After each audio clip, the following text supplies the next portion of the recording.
looking so fresh. When I walk by, breaking their necks. Waiting in line at the team store. Now I'm feeling fly like a condor. Eyes on me when I walk through the door. Man, I wish I bought a couple more. Cause I really love my city. It was worth every penny. If it were at my show, then I know they gon' tip me. Think I might add a couple patches. If you think it's ugly, you capping. Now my whole outfit matching. Never going out of fashion.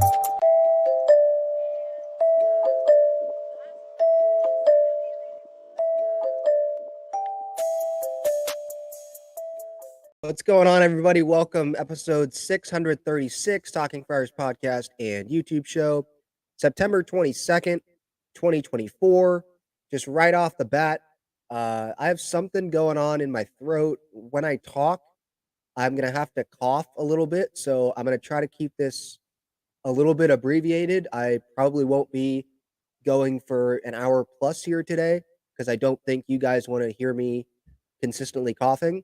Because I can already feel it. But I just want to go over this series. If anyone wants to join the show, feel free to click that link pinned up at the top of the chat. We'll discuss the division situation, the wild card, all that. Today, Padres, they get the win over the White Sox in the final game of this series. 4-2 was the final. And this was another team win. You had a solid performance from Darvish. He didn't walk anyone, struck out 9 guys, 6 and a third. Couple of runs on those 2 homers that he allowed, which were just, bad location, missed spot. Fastball, I think, was the first one. Breaking ball, just complete hanger. That was clobbered, obviously.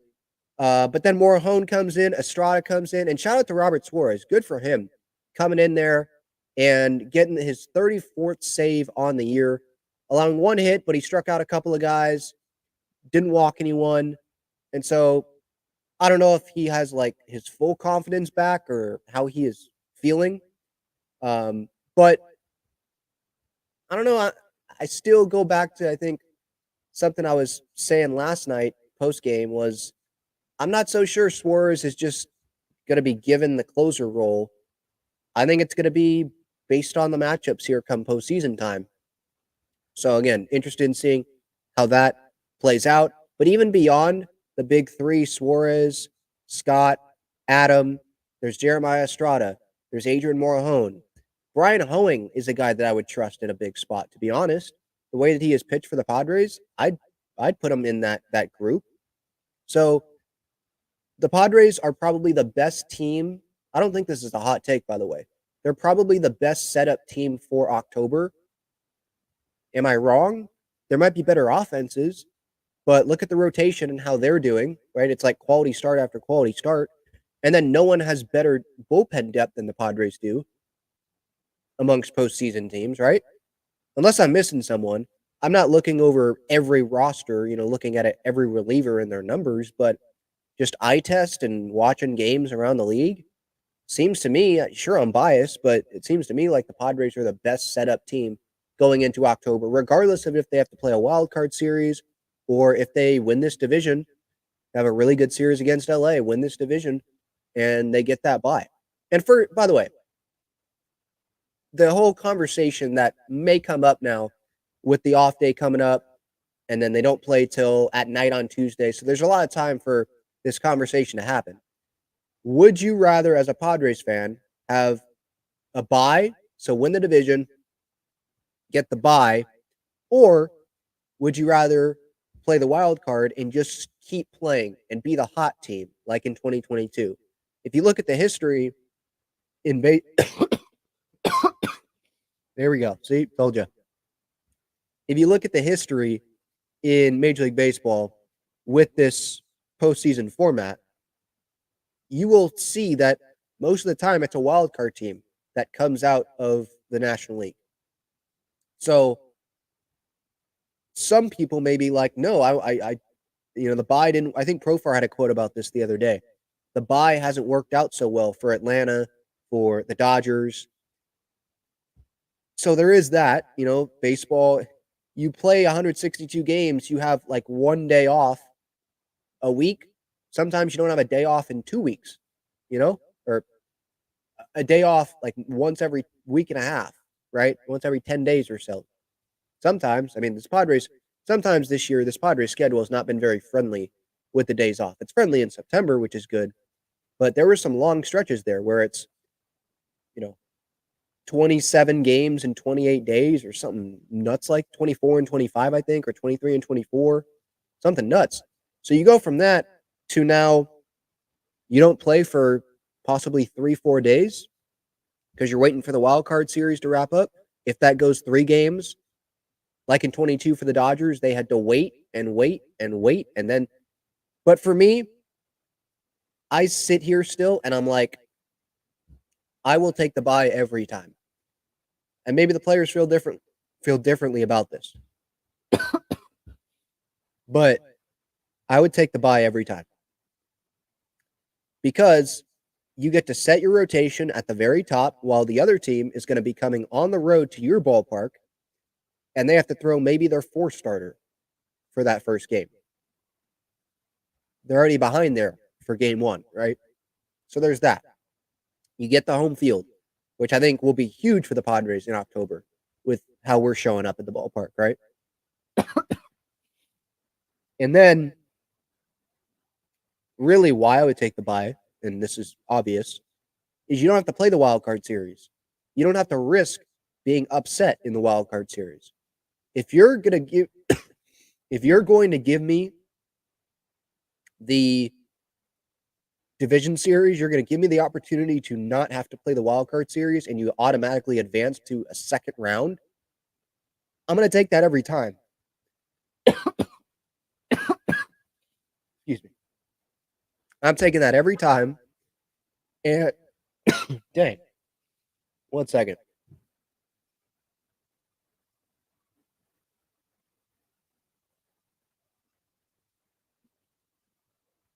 Okay. I'm taking that every time. And if the Padres lose in the division series, I'm not making any excuses. If the offense goes cold after being good for a month, I don't care. I'm going to sit there and say the offense didn't come through and the offense didn't do its job and they're the reason why they lost. If that ends up being the case, right? Like Dodger fans or anyone, if they go out in the DS and they use the excuse, the break. I think some managers have said this too. I understand what they're saying, but at the same time, you got the bye. You earned the bye. You got to set up your rotation with the top in game 1. The other team is coming off a hard-fought series. Your bullpen's rested. You're playing at home. You get the home field advantage for that series. You're the better team by record. Go be the better team. And if you're not, then you're not. That's your fault. But you don't blame it on the home field advantage. So for me, I'm taking the bye. I'm winning the division. And I'm hosting that division series. Now, for the Padres' sake, if they don't win the division, it's not the end of the world, right? I want them to win the division because I'd love to hang that over Dodger fans that we won the division. And I'd like to, as much as I like this Padres team or love this Padres team, and as much as I believe in this Padres team, I'd still rather not risk losing in the wild card series. Just go to the division series. But as we've seen, just because you don't win the division, that doesn't mean that you're done. That doesn't mean you can't go to the World Series. We've seen it. I mean, even before the playoff, even when it was a 1-game wild card scenario, the Nats in 2019. Look back at the Atlanta Braves, right? Look at the Phillies. They had to play the Marlins, right, in the wild card round. Us in 2022 with that run. It happens. Now, there have been the Rangers last year, right? They had to go play Tampa, and then they went to Baltimore, and then I think it was Houston, and then they got to the World Series and won it. So either way, this Padres team, I think, is set up well in October. I will say that. All right. Some of the other details, real quick, from this game, because as you can hear, I'm not doing great with my voice and with this freaking cough I have. Hopefully, I get this done with so I'm good for the postseason, because this freaking sucks. So Profar, what I love from him today, obviously the homer that he hit going oppo, but what I loved, and he was a lefty in that situation, he was a righty late in the game with the sac fly that put the Padres up 3-2. And I just tweeted this out before coming on. If you had to pick a play, I don't think that would be the first one that I would think of, but if you had to select a play to show a fan that's just jumping into this Padres season, what are the Padres about? I'd show him that. That would be a candidate to show that person. Ball's not even a strike, but Profar recognizes the situation. It's not his best swing, but it's a great swing for that situation. Just takes it, just wants to make contact. He knows Tyler Wade is on, I think it was Tyler Wade, on third base in that situation. Just get the job done. Take the lead. Not trying to be a superhero, but you're the superhero for that situation, right? If that makes sense. So I love that. Some baseball fans are like, sack fly, whatever, move on. But I absolutely love that. Can't get enough of that this season from the Pods. And, Arraez is obviously a positive influence on that. And he came through. I mean, Mike Schilt, this is Schilt season, right? And for anyone that doesn't know, I say that, I label it Schilt season because I think Kevin Acee was the one that he dubbed it Schilt season as the Padres were going out of the All-Star break. So the unofficial second half of the season is dubbed Schilt season. And after today's win, the Padres are 40-17 in Schilt season since the All-Star break. And now with 90 wins, Padres the first team since Bud Black's in 2010 to get to 90 wins in Padres franchise history. So that's awesome. First 90-win season for Manny as a Padre, all those players. So that's great. Nando's homer to make it 4-2. Man, that ball was hit high. Holy cow. Nando's reaction, when I saw that, I was like, that ball is hit to like the second deck. I thought it was going to, and it didn't. But wow. He knew it was gone. It was one of those where he hits it, and he just like stops and looks at the dugout. He looked back because he was probably like, that better be gone, because this would be the most embarrassing thing ever if that didn't go. Because it's not like he went to the second deck. I think off contact, he probably thought it was going to. But hey, it got out. All that matters. And it was some good insurance, obviously, with Robert Suarez coming into the game in the ninth inning with, the issues that he has had. And the game-tying run was up at the plate because he gave up a hit in that ninth inning there. But, just taking care of business is what this series was. My better post-game reactions without me coughing are available on YouTube for games 1 and game 2, so you can check those out. I'm not going to go too far in depth because you guys don't want to hear me coughing all the time. But just shoot, man. Overall, in this series, it was a taking care of business series, right? The White Sox, they freaking suck. We understand that. They're 36-120. They have tied, who was it? Is it the Spiders or something? A team that's not their name anymore. That's how long ago it was. The White Sox are tied for the worst team ever. And they're going to be the worst team ever because they're not going to win 6 games in a row, or however many more games they have left. Maybe it's 7, I don't know. Padres have 6 left. They're not going to win all of those games. And for me, at least, watching this series, I wasn't like, holy cow, the White Sox are so bad. Like they weren't making errors all over the place, unless I'm just totally blanking. They were making a bunch of mistakes. Sure, there were pitches left over the middle of the plate, and the Padres pitching was able to have their way for the most part. But for me, it feels like it's just a lot of, yep, don't have that star player, just don't have enough talent. But it's not like they're just playing like really, really bad baseball. There was that play in Baltimore with the White Sox, I think, right? Where they just didn't communicate and they ran right into each other, and I think a run scored, something like that. I think it was Eloy Jimenez, the former White Sox, that was up at the plate for Baltimore at that point.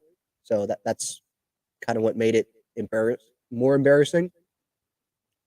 But yeah, it's not like Tim Anderson's on the team anymore. It's just they're just not very talented. That's really what I feel like it comes down to. They've got Garrett Crochet, and then everybody else is what I saw. All right, let's have someone else talk.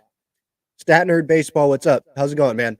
I'm doing good. How are you? Let me just. There we go. Oh, there we go. Perfect. I'm all right. A little bit of a throat issue, but grinding through it, obviously. Any kind of tea is definitely going to help.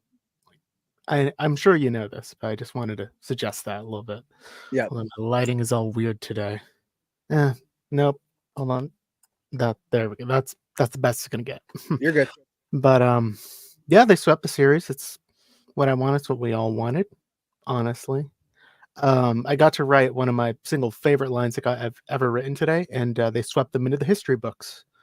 That's the line of the day. And honestly, I think the whole thing with Suarez, it was the location. Like a colleague of mine was saying, like, hey, his location is what's been off. And honestly, I'm really glad he used the changeup more today. It's like because the tunneling from there it is. Tunneling from just the straight four seam over to that changeup, however he holds it, really plays. So I think lead into that a little more because I don't know if they're really going to expect the changeup as much as the fastball, but yeah. So I saw Niebla say something about that, where like, and Schilt did too. Yeah, he's gonna have to have that second pitch, something other than the fastball, the two seamer, sinker, whatever. You got to have something else. And so, yeah, I would expect that. How many times did he use that today? Because I wasn't watching that inning; I was working. But like, what? How many times? Like, how often was it? He threw 13 pitches, 3 changeups, 3 sinkers. I think there was another changeup that read as a cutter, and then 6 fastballs. So yeah, I mean, I'm not expecting him to use it like half the time or anything like that, but make them think about it. Not just once. Don't throw it once. More than that, you got to make them think that something else might be coming. Maybe it's early in the count thing, but just have it in the back of their minds. Oh, definitely, because the fade that pitch got right there at the end of the game was insane.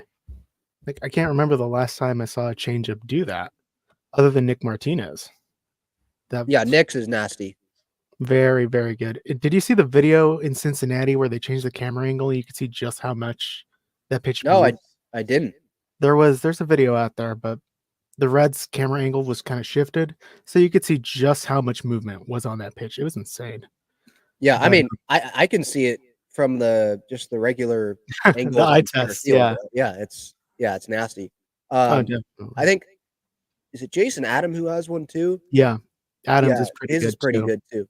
Just because of the excuse me, the quick arm action. Exactly. How he whips it out of the hands. Exactly. Yeah. For sure. Last little thing I'll say about the series, like it was a much with a much needed sweep, and you're 3 back the division, and you're 3 up on Arizona for the wild card. At this point, what was it Jake Taylor said in Major League? Just go win the whole damn thing. Yeah, why not? I mean, you got nothing to lose. I mean, think about it. They're going to be in every game. You look at the pitching matchups for the Dodgers series. Okay, whatever. D-backs, like these are two teams, good teams. The Padres are going to be facing. Yeah. But we have a good team, and we're playing good baseball right now. So I don't really care who the opponent is. They can win these games. That and they're not throwing out Manuel de los Santos in the 8th inning anymore, so that certainly helps. Yeah, that would have been disappointing if they didn't hit a homer off of him. Yeah, when I saw he came in and he gave up the homer, I just texted a friend like, "Hey, Manuel gave up a home run," and then I stopped in the middle of the text and I was like, "Wait, he's not a Padre anymore." Yeah, So but but last thing I'll leave you with, because what was weird too. 1 second. What was weird was it was Diaz against Enyo earlier in the year. If that would have happened, we would have been so pissed off. that was we'd have funny. been screwed. But go ahead. It was very nice, an alternate reality that certainly we are glad to be on the side of. Yeah. But I'll leave you with one last thing before I let you go, so you can rest your throat and everything. I know, like, because I'm in the middle of working on a video, so I know, like, you gotta stay hydrated and everything. I get the grind. Padre White Sox, for those of you who play Immaculate Grid, I know James Shields is the most obvious one, but I'll leave you with a name that'll probably get you under a 1%. Reimer Liriano. Okay. I think I said this the last time, because you were obviously coming on right before the White Sox series, but there's some pretty good ones. There's Craig Kimbrell, there's Alexi Ramirez. That's another really good one. Yonder Alonso. Yep, Yonder. Yasmani Grandal. Lamar Hoyt. Yeah, I'm just trying to. Who else? There's one. Carlos Quentin. Oh, the dude that trucked Zach Greinke, right? Yeah, that's he's a Padre legend for that. Yep, he went right at it. Was not scared at all. Yeah, that was great. Jake Peavy. Yeah, Jake. Yeah. Clayton Richard, respected slugger. Clayton Richard. Yep. Edwin Jackson, I think. Yeah, he made it. He pitched for like half the teams in the league. Yeah, so just throw his name out there in my work.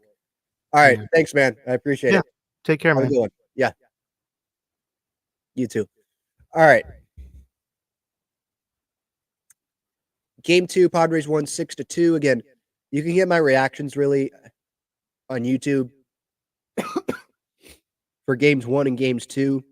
That was like right after the game. I'm just gonna cough through it, so I just don't want to put you guys through that. But just quick minute summary here. Bogey with that homer made it 2-0. Peralta homer made it 3-0. Top of the 8th, there was, I think the White Sox scored in the top of the 8th. Yeah. So Merrill came through after Peralta. So bottom 5, Merrill came through 4-0. Top 6, Lennon Sosa. Man, he had himself a pretty good series. He had an RBI single, made it 4-1. Top of the 8th, Brian Ramos walked. Jason Adam was not a great night for him, but I'm not concerned. Go look at his ERA. Look at his numbers overall. Could that happen in the postseason? Yeah, but odds are it's not going to happen. And he's got nasty stuff. He's got, really nasty stuff. And then the homer that I just talked about, we just touched on. Elias Diaz homering off of Enyel De Los Santos, making it 6-2. Good to see a Diaz's first Padres homer. And Martin Perez continued the trend of starting pitchers pitching well. 5 1/3, 1 earned run, struck out 6. And I'm telling you, this rotation, it's not the worst. It wouldn't be the worst thing in the world if they have to play all 3 games. You don't want them to, but all 3 wildcard games, and Michael King pitches in one of those games or a couple, because you don't want to go a wildcard series and not pitch Michael King, right? That sounds stupid. And then for game 1 of a division series, I think it would be at Philly, go Martin Perez. I don't think that would be the worst thing in the world. I have confidence in Martin Perez. Now, I'm not saying that he would go 6 shutty against the Phillies, but with the bullpen depth, there'd probably be a day off in between. Have Martin Perez go a couple times through the order. I don't think that's the worst thing. I have confidence in all of these starters. All of them are pitching well right now. And Joe brought it up the other day, I think to Dennis Lynn, about how like you'd rather have one too many than one too few in terms of like who's going to start those wild card series games, which is obviously a topic of debate and something that I'm very interested in seeing what's going to happen there. Musgrove is a non-negotiable for me. I think Dylan Cease is going to go, and then I think so. It comes down to Michael King or Yu Darvish, I think. And Michael King has the bullpen experience, so maybe they go with Darvish. If one of those starters doesn't have it, you bring Michael King in, and early in the game, treat it like Game 7 of the World Series. Like, all right, you're done. Bring Michael King in. You have the bullpen after that, and you just see what happens. You got to win. You got to win that series, obviously. Can't be waiting.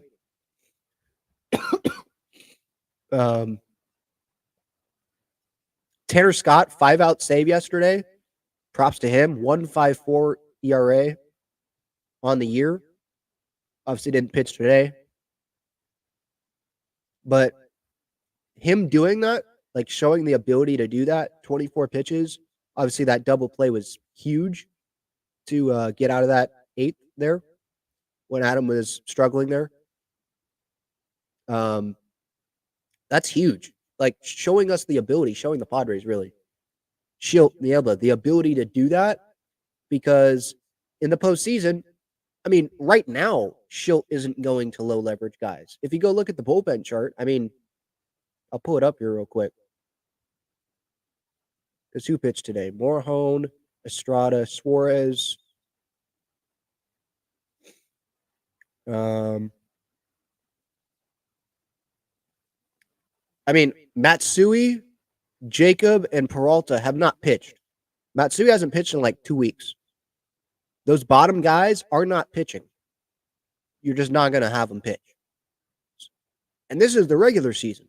And the Padres are going to make the postseason, and they're not pitching.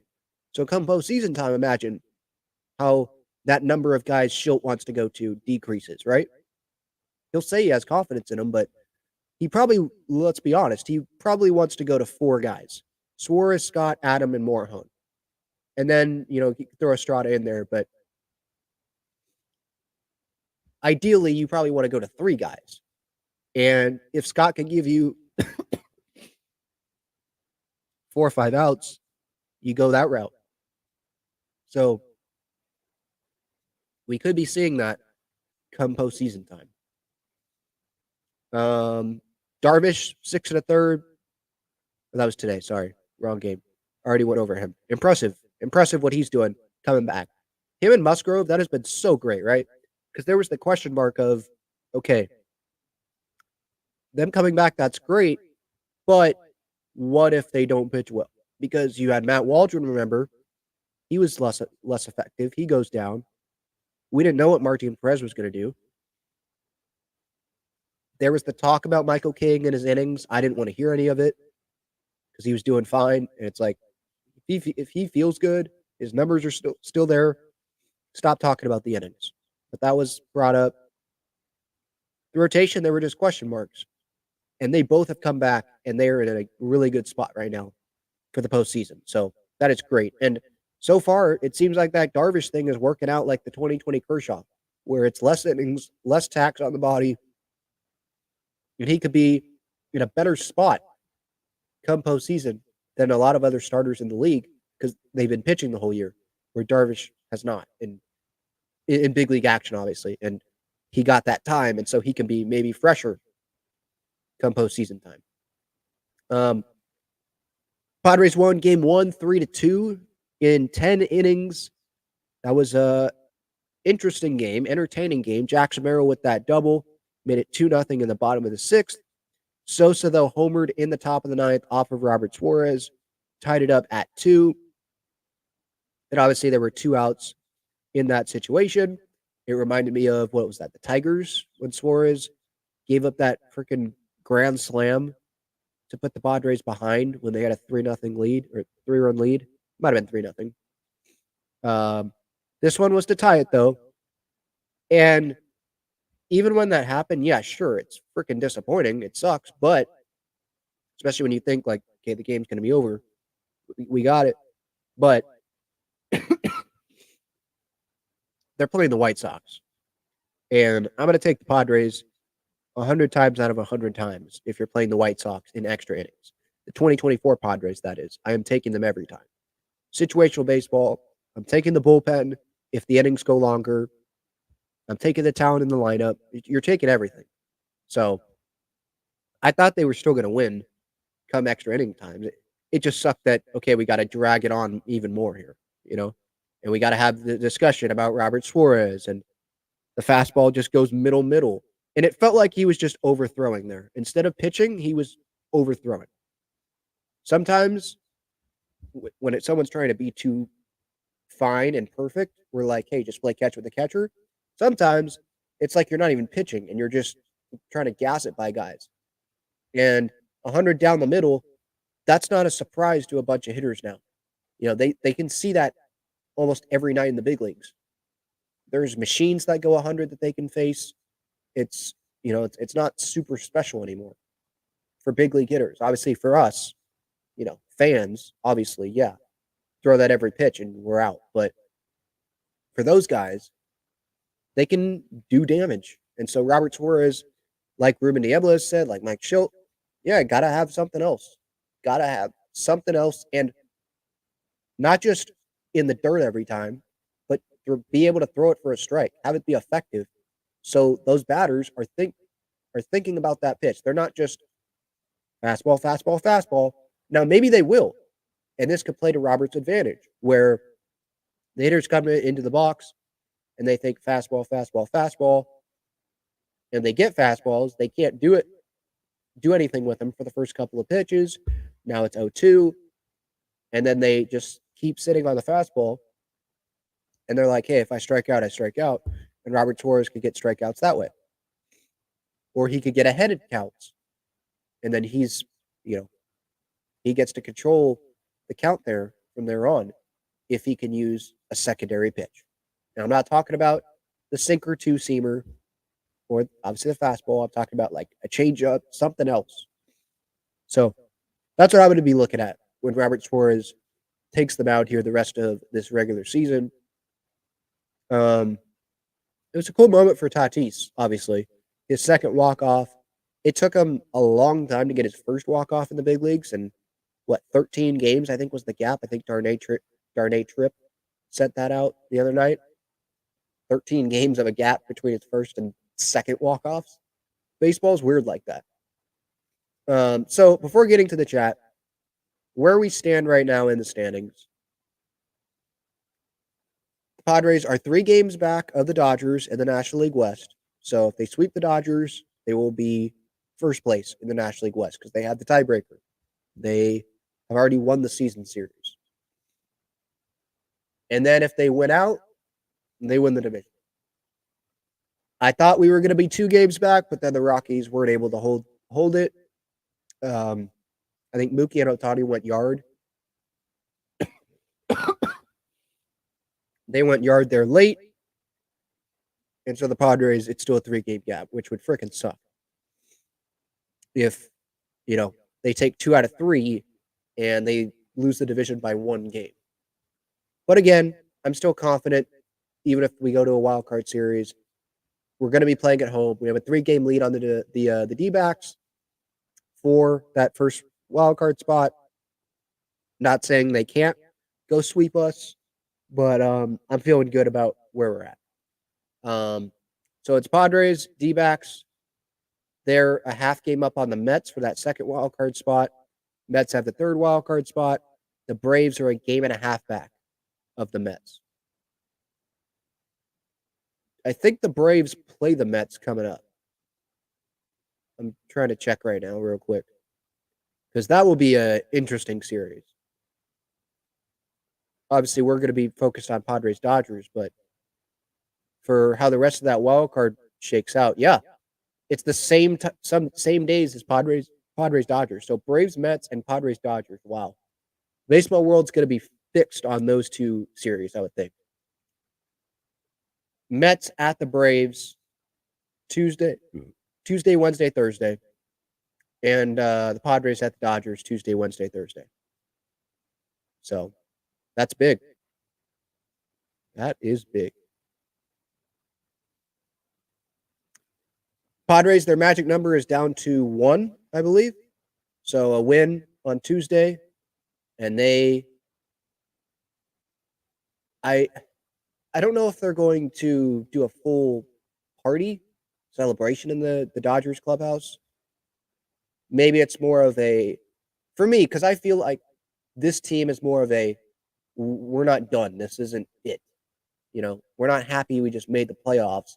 We got more to do, and we have a chance to win the division. We're in the middle of our biggest series of the season so far. We're not going to be going all out celebrating and then come back here the next day and think we're going to be in a great spot to go win that baseball game. Right?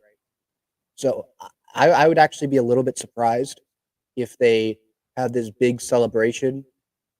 Maybe they have a celebration, like a little cheers, but I don't think they're going to be popping a bunch of bottles in the Dodger clubhouse, visiting clubhouse on Tuesday if they get that win, or Wednesday, or whenever it comes. They're making the playoffs.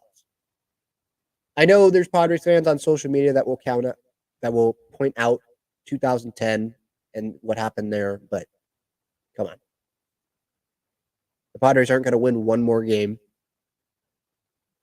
If they don't win one more game, I don't know what that would be. I would be speechless. I mean, I'm pretty much speechless just even thinking about that possible scenario. All right. Quick break, and then I'm going to get to the chat. Check out Gaglione Bros' famous cheesesteaks and garlic fries on Friars Road. You can visit their website, gaglionebros.com, for their entire menu and enjoy their cheesesteaks and fries at Petco Park and Snapdragon Stadium as well. All right, a reminder of some of the other great partners of the show as well. Breaking Tea, they've got Padres and Aztec shirts and sweatshirts. Click that link in the description there for them. Underdog, they will give you a 50% deposit match up to $1,000. Code Talking Friars. Click that link in the description. They've got a bunch of special picks as well, free picks, essentially. Like for, I think today, today's Sunday, right? CeeDee Lamb, I think it was half yard for the Cowboys. That's a free win right there, right? So obviously with the playoffs coming for baseball, WNBA playoffs started today. Some really interesting matchups there. NBA is coming up in like a month. That's pretty quick. College basketball soon. College football now, obviously. San Diego State was off this weekend. They're back at it next weekend. There's soccer. I think there's UFC on there. Golf. There's a lot. So feel free to use that to your advantage. And then SeatGeek, same code, Talking Friars. $20 off your first order. Playoff tickets, don't know if they're going to be on SeatGeek. Maybe they will, reselling. Those are going to be very hard to come by in San Diego for those playoff series. And the Padres are on track to host their first wild card series with fans in the stands. Because 2020, there was no one there.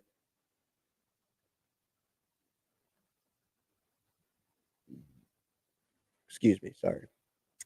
David says, any thoughts on Nick Ahmed being called up? Yeah, so really the only thoughts I have on that is Mason McCoy. I almost forgot that he was on the roster still because of the expanded rosters. He doesn't play. And so I guess he had a back issue. So Nick Ahmed comes on. And for me, what I thought was like, whatever, because Nick Ahmed, he's not going to be on the postseason roster because he was signed, I think, after September 1st. So, and I could be wrong on this, but I don't think he's even eligible to be on the roster. So for me, it's just hey, good thing that he can give us some intel on the D-backs. That's what he's here for. A nice veteran guy, can talk to some infielders. If you need him in a game, it's not the worst guy to have out there defensively. Yeah, that's really my thoughts there. I don't have much.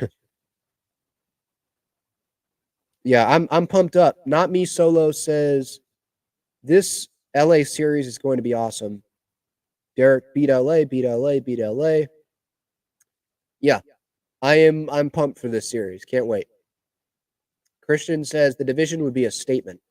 Yes, it would, but at the same time, and I have a Dodger fan, well, multiple in my life, and so I hear from them, and what they say is like, yeah, you can have the division, whatever, because they use the excuse of, hey, the layoff, right? They've had a bunch of injuries to their rotation, so they'll probably, if we win the division, they'll be like, hey, look how healthy you guys are. Look who you have in your rotation. Look who we have in our rotation. Just trying to make themselves feel better about losing the division to a team that they claim they don't care about, right? So it would be a statement, but I prefer to make my statements in the postseason when it matters the most, right? Because it's a statement for like 48 hours until, well, for the Padres, it would be, it's a statement for 4 days, but then no one cares if you lose that division series, right? If the Padres win the division and then they do nothing in the division series, I'm not really going to care about winning the division. I'll say, hey, that was a memorable few days there, but I mean, we didn't do the ultimate thing that we wanted. So really, who cares?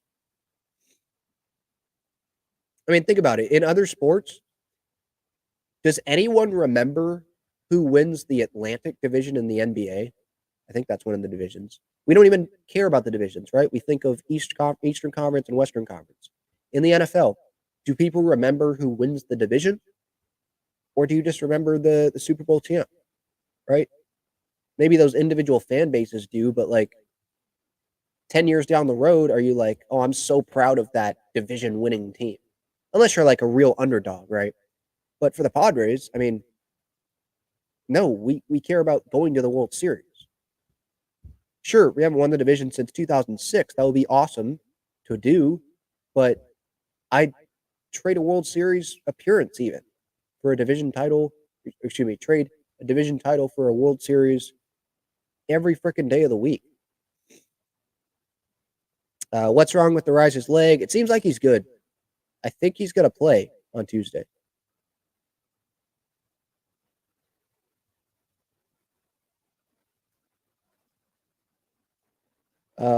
Alexander asks, what's your final teams for the postseason, Ben? Well, I got to bring that up. So, Dodgers for the National League. I'll go Dodgers, Phillies, Brewers, Padres, D-backs, Mets. I'll just stick it with the way it is. The Braves, they've just had some injuries. They're not playing great. I'm not watching every Braves game, but just they've been a disappointment. So I think it'll still be the same 6 teams. And I think it's going to be probably the same order that it's in right now. And then for the American League, I'll go Yankees, Guardians, Astros, Orioles. That one's tough. I'm going to go Royals. Do the Tigers hold on over the Twins, though? I'm going to go with the Twins. They've got Miami coming up. I'm still good. The Twins are not in a playoff spot, by the way, right now. The Tigers are. But I'm going to go with the Twins. I'll say they get in over the Tigers. But what do I know?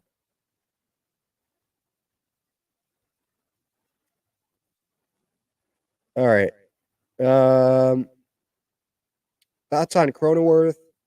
I mean, I've said this, like, he needs to be in the order every day still. I know that he struggled to hit against lefties, but he's someone that I still believe can come up with a big knock in the postseason. And he still brings value defensively to this team, right? And he really cares. So you're still having him in the lineup. Is it someone that we're going to be counting on? No, but that's something that's good with this team, right? Is the depth that they have. You have other guys in the order ahead. You have Jurickson Profar, Luis Arraez, and Fernando, and Manny. Now, Crony hit third today, but Arraez wasn't in there. It changed it. You want lefties there. I got that. There's Manny. There's Merrill, Bogarts, right? There's other guys, Solano even. There's other guys that can, pick it up other than Jake. I'm not saying I'd be fine with him going over in the postseason, but I'm not counting on him to have 3-hitter production come postseason time. I'm counting on him to make every play defensively at second base.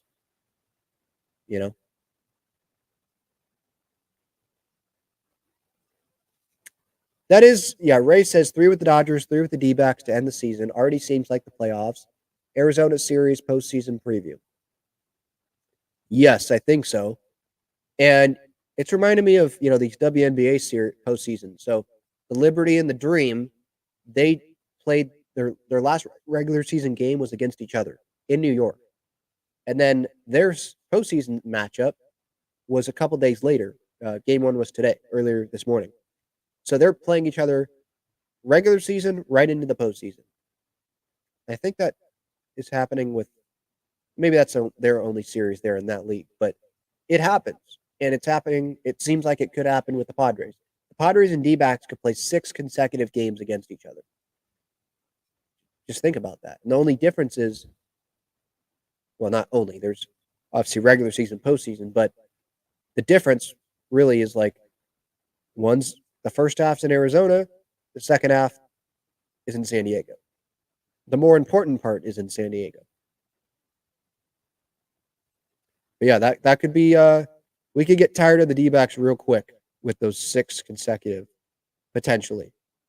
Hopefully it's 5. Hopefully it's 3, actually, but you get my point.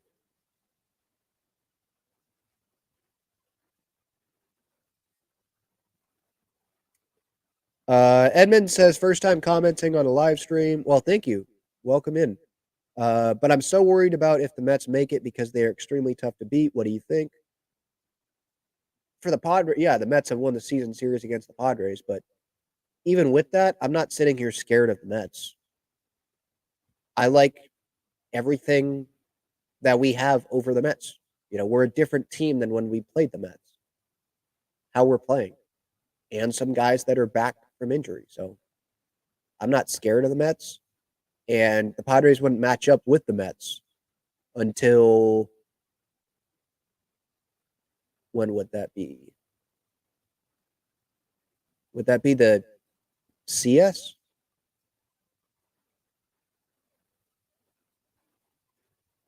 Because the Mets would play the Brewers.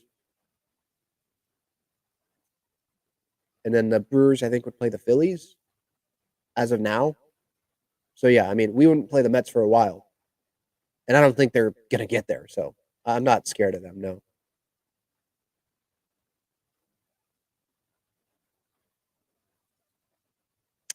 Carter says, hey, Ben, wishing you the best recovery for your sickness. Thank you. I don't know if I'm sick. I'm just coughing all the time. That sounds dumb what I just said, but I feel good. I feel fine. I have energy. It just, when I talk, it takes, a minute before I have to cough. Carter says, let's dominate this week. Great to see another Nando homer. I agree with that.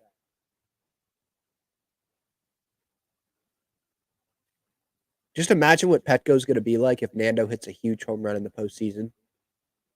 Electric. Can the Padres beat the Phillies? Yeah, they can beat any team in baseball. I said what I said. And that's going to do it. Talking Friars, episode 636. Thank you for everyone that was able to stay this entire time through me coughing. I appreciate you very much. I appreciate anyone that tuned in, YouTube, or on the podcast platforms.